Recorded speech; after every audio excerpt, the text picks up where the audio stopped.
Yes, dictation 5 second बाद start होगा। Yes, start. फ्रांसीसी अर्थशास्त्री थॉमस पीकेटी ने अपनी पुस्तक कैपिटल एंड आइडियोलॉजी में सहभागी समाजवाद की अवधारणा प्रस्तुत करते हुए कहा कि अर्थव्यवस्था में भाग लेने की शक्ति हर किसी के पास है विराम। वह यह भी तर्क देते हैं कि श्रमिकों को अपनी कंपनियों के संचालन में अधिक सहभागिता करने में सक्षम होना चाहिए, चाहे उनका पूंजी में हिस्सा हो या नहीं विराम। पर हम एक ऐसे विश्व में रहते हैं, जहां नीचे की आधी आबादी को विरासत में कोई संपत्ति नहीं मिलती, जबकि कुछ आबादी को लाखों या अरबों की संपत्ति मिलती है विराम। इतिहास साक्षी है कि आर्थिक समृद्धि के लिए शिक्षा में निवेश और असमानताओं में कमी करना महत्वपूर्ण कदम है विराम।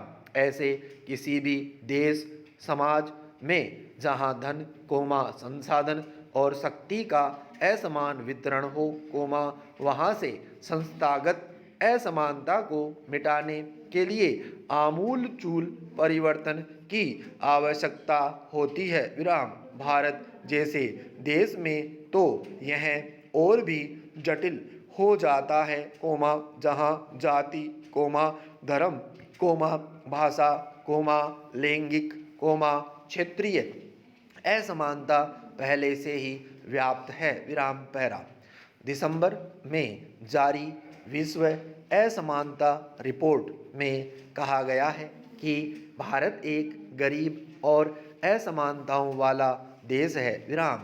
इस रिपोर्ट में यह भी दावा किया गया है कि देश की आय बेहद निचले स्तर पर पहुंच गई है विराम। एक तरफ भारत में शीर्ष 10% आबादी के पास राष्ट्रीय आय का 57% है, निचले 50% वर्ग के पास केवल 13% हिस्सेदारी है और 40% आबादी या कहें कि मध्य वर्ग के पास कुल आय का 29.5% है विराम। अकेले 1% अमीरों की आय देश की कुल आय के 22% के बराबर है विराम। इतनी अधिक आर्थिक असमानता समाज में अनेक सामाजिक, सांस्कृतिक और राजनीतिक समस्याएं उत्पन्न करती है विराम। जब तक विकास का मॉडल शिक्षा,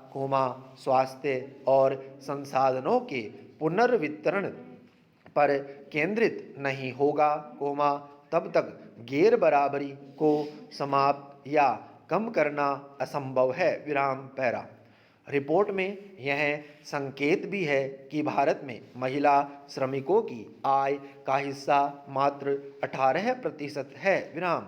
यह एक तथ्य है कि समानता, शिक्षा और स्वास्थ्य के क्षेत्र में निवेश करके ही देश को समृद्ध बनाया जा सकता है, न कि कुछ व्यक्तियों के हाथ में आर्थिक शक्ति केंद्रित होने देकर विराम। इस रिपोर्ट को तैयार करने में महत्वपूर्ण भूमिका निभाने वाले अर्थशास्त्री थॉमस पीकेटी तर्क देते हैं कि निजी संपत्ति और बाजार शक्तियों का अधिक से अधिक उपयोग विकास प्रारूप और अर्थव्यवस्था को समृद्ध करने में सहायक हो सकता है विराम। उनका दावा है कि भारत के लिए उद्योग जगत को करों में छूट देना काफ़ी नहीं है, बल्कि कोरोना महामारी के कारण उपजे आर्थिक संकट से निपटने के लिए गरीब परिवारों को आय की गारंटी देनी होगी विराम। साथ ही सरकार को सार्वजनिक अधोसंरचना में भी निवेश करना होगा विराम। जबकि हर नागरिक विकास में योगदान करने की क्षमता रखता है, तो फिर क्यों न उसकी क्षमता का उपयोग किया जाए। विराम। अगर हम ऐसा कर पाए तो भारत को दुनिया में सबसे अधिक असमानता वाले देशों की सूची से बाहर निकालने के प्रयास में सफल हो सकते हैं। विराम पैरा। सवाल है कि यह गैर बराबरी प्रकृति प्रदत्त है या मानव निर्मित, और यह गैर बराबरी क्यों और किस लिए है।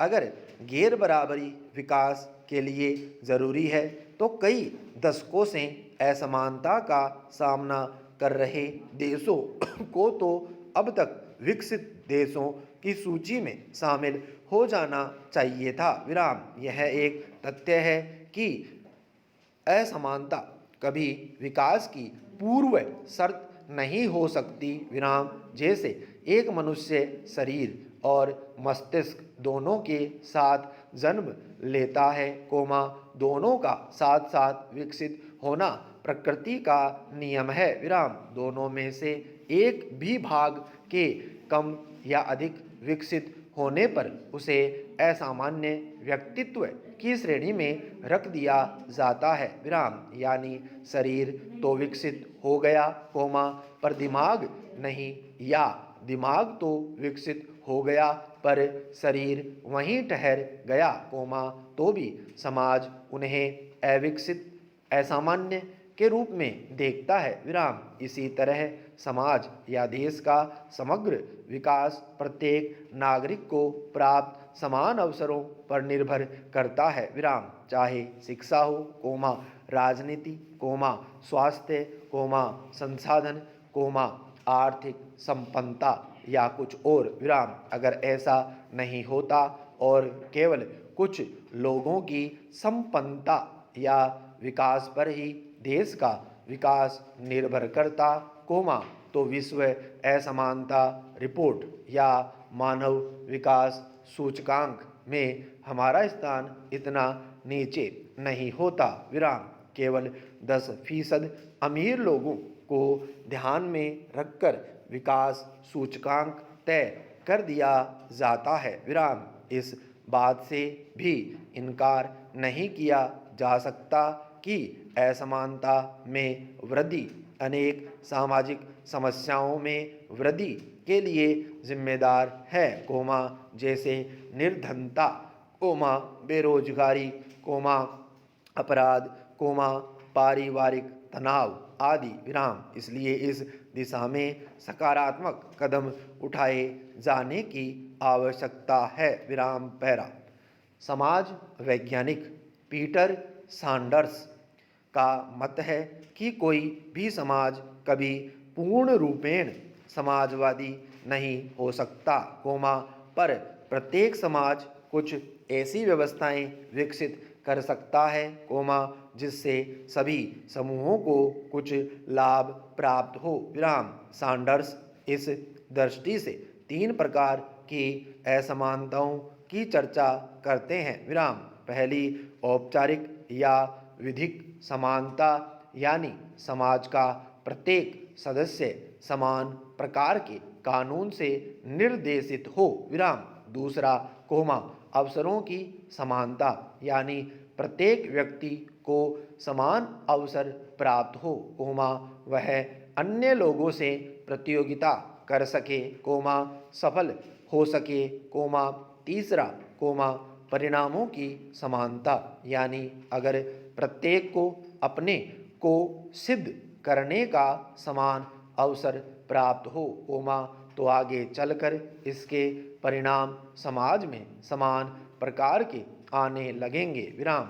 उनके इस तर्क से सहमत हुआ जा सकता है कि ऐसा करके कुछ हद तक एक सममूलक समाज की स्थापना की जा सकती है। विराम पैरा। वे यह तर्क भी देते हैं कि शासक वर्ग का एक बहुत बड़ा हिस्सा पूंजी के निजी स्वामित्व के आधार पर अस्तित्व में आया है। विराम। इसके साथ ही सफ़ेदपोश श्रमिकों की संख्या में तेजी से वृद्धि हुई है। विराम। किसी भी समाज में धन की असमानता का एक महत्वपूर्ण कारण शासक वर्ग की शक्ति है विराम, और यह वर्ग 5 से लेकर 10% तक किसी भी समाज में पाया जाता है विराम स्टॉप।